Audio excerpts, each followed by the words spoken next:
লীলা এবার আমাকে ছেড়ে চলে যাবে মা।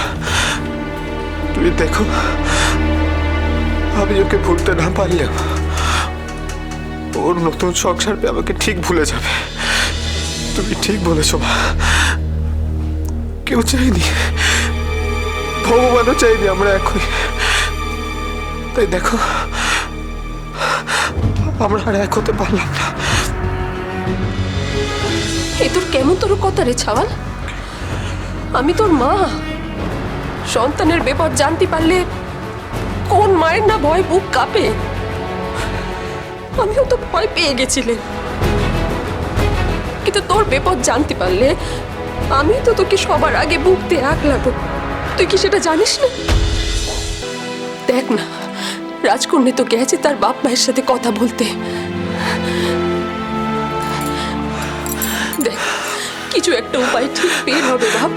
না, কোনো উপায় বের হবে না, কোনো উপায় বের হবে না।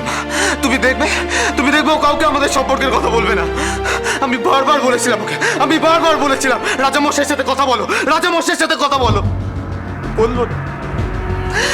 ওর কথা শুনলোই না, কোনো না কোনো ভাবে ব্যাপারটাকে পিছিয়ে দিল। তাই যা সর্বনাশ আমার হলো।